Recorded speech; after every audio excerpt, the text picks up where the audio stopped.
Physios, and this is James, and today we're going to talk about tib post dysfunction. So tib post dysfunction is where there is pain or swelling along the inside of the ankle, and it's where there's an issue with your tibialis posterior tendon. So that will be any pain that comes along the medial malleolus, down along to the navicular where the bony attachment of part of the tib tendon, and then pain that comes into the arch of your foot, which again is where those other attachment points are. So the symptoms of posterior tibial tendon dysfunction include pain on the arch and on the inside of the ankle, as John mentioned. It's typically worse first thing in the morning.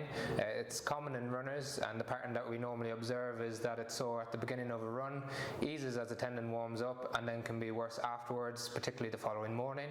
As the condition deteriorates, you might find that the symptoms don't improve while you run, but continuously deteriorate as the run progresses. In terms of clinical symptoms, what we'd normally observe is pain on palpation of the tendon and pain with impact activities such as hopping and jumping.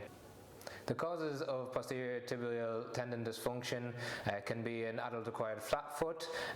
People who have a genetic flat foot can also overload the inside of the ankle. Impact activities can contribute to it. We normally look at a sudden increase in impact such as running or biomechanical overload. This is where someone has poor control of their ankle motion when they run. Other things that can cause it are poor footwear, so changing from a supportive shoe to a more casual shoe that's completely flat. So we normally see this in patients who go on city breaks, who suddenly increase their step count, and when they return they have acute pain on the inside of their ankle. So diagnosis of it, as James had mentioned, is where we are suspecting that there's pain along the inside of that ankle, along with that tibialis posterior tendon is. We can be a bit more accurate with our diagnosis if we use a diagnostic ultrasound. If you have availability for that, it is fantastic to visualize where the tendon attaches, if there is any disruption of the tendon fibers, or if there's any swelling around that tendon that could be leading to pain.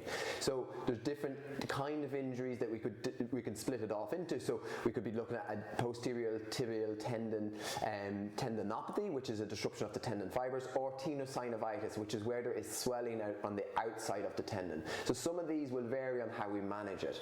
So we look at trying to strengthen it up. So we strengthen and offload the tendon to avoid any of that inflammatory reaction around the area or any pain that is caused by that pronation effect that is going through the foot. So one line that we do is taping. So with taping we would look at offloading the tendon by reinforcing that arch, and that can give a lot of a reduction in the symptoms in that acute stage.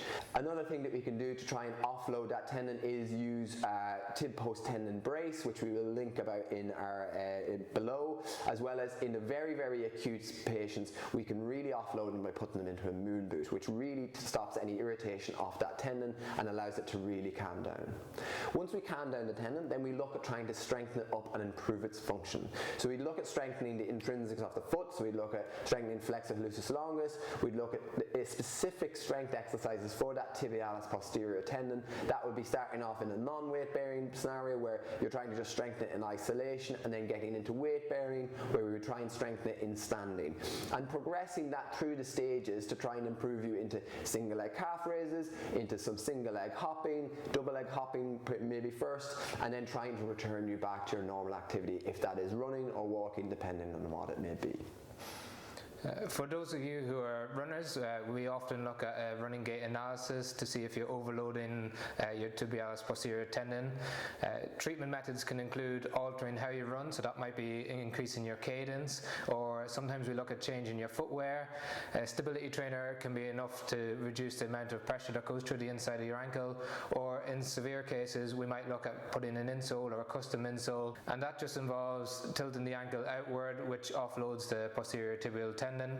We rarely refer patients for injections with this condition. We know that steroid injection can deteriorate the condition of the tendon over time. With severe cases, as John mentioned, we typically put them in a boot and then build up their step count slowly, get them stronger before we contemplate getting them back to running.